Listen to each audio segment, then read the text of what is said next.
Are you experiencing some back tightness and not sure how to go ahead and relieve yourself of that discomfort?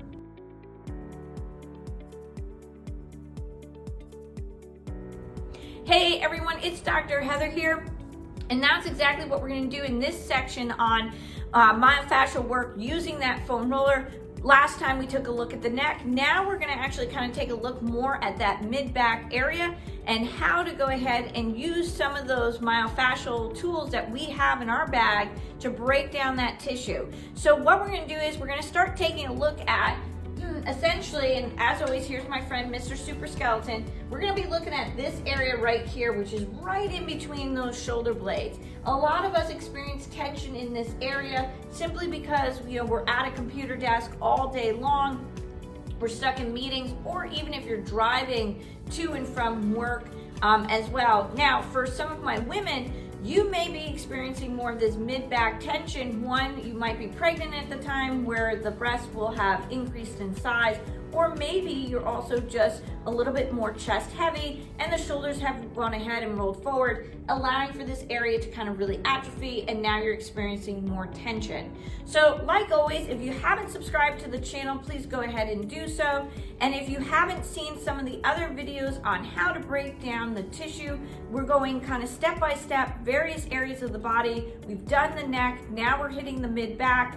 So go ahead, you can definitely check out all the other videos regarding that. So like I said, today we're going to start focusing on this zone here. We're going to take a look at your rhomboids. We're also going to take a look at your teres and your lats as well, because again, with this mid-back, we want to make sure that we're getting good scapular range of motion as well, as that is going to be key and important. So if you don't have a foam roller, if you don't have some of the things that we're going to be kind of using today, if you go ahead and you go down into the description box, you're going to see links to everything that's going to be in the video here. So go ahead, do check those out as well. So guys, like I said, if you have your roller, I want to go ahead, we're going to grab that roller and we're going to get down on the ground and we're going to look at breaking up the tissue in your mid-back.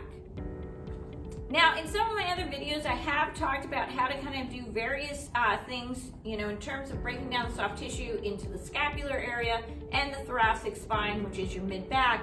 But now we're going to kind of just focus more on this area. So again, if you're experiencing some tension, here are some simple things you can do at home with your roller. So we're going to take our nice long roller, we're going to lay it this way, okay? Because we're going to lay on it like a log, all right? So we're going to come down onto the roller, and this is why you might want that longer roller, so this way it makes this positioning easier. Now, before we even start, I always like to make sure that we just stretch out the chest. So a lot of times our mid-back tension is a result of the fact that our shoulders have rolled forward. So it's really important just to go ahead, hang out in this position, allow those arms to dangle, kind of just go ahead and feel that chest kind of opening. Then from there, what we can do is maybe just hold for 5 seconds, go ahead, cross those arms over the chest. And what that does, it allows the scapula to wing out to the side, exposing a little bit more of that thoracic spine. And it doesn't really matter, which one you cross on top, whatever's more comfortable to you. But now what we can do is we can gently kind of rock side to side. Now, if you're really tight in your mid-back, you may actually feel this a little bit more when you just rock side to side. If you're not that tight, you may not feel it as much. Now, that's one way to do it with the long side of the roller. Now what we're going to do is we're going to go ahead, we're going to come onto the other side. So now I'm going to take the roller, and for purposes of the video, I'm going to show you guys like this so you can kind of get a better angle.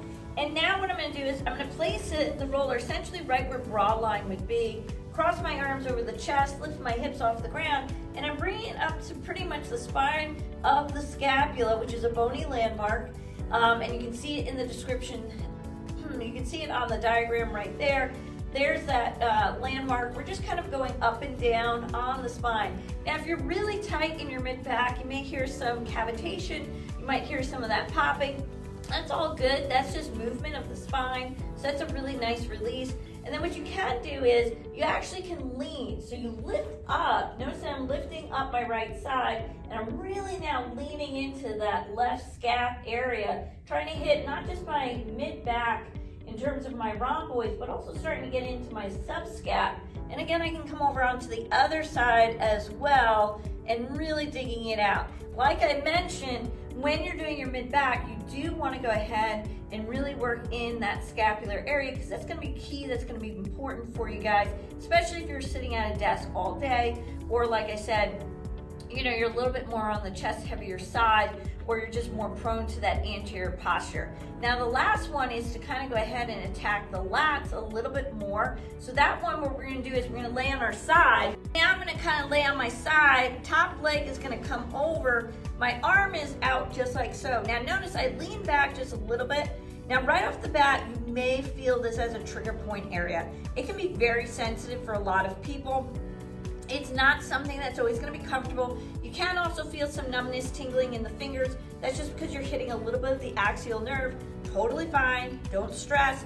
But if you can handle the intensity, you would lift the body up and kind of roll and dig out that tissue on that side.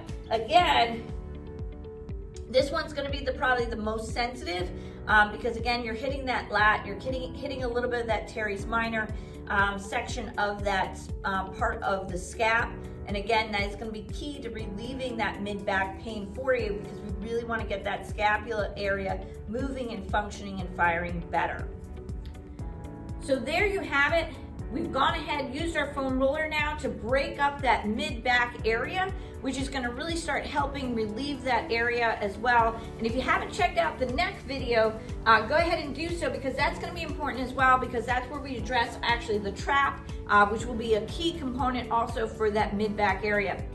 If you found some value in the content that we've gone ahead and provided here regarding this small little tutorial, please do give it a like. And if you haven't subscribed to the channel, please go ahead and do so today. Again, this is Dr. Heather, and we were just talking about breaking down the tissue as it pertains to the mid-back discomfort that you might be feeling from working at home, or just maybe, again, like I said, you have a little bit more of that anterior posture.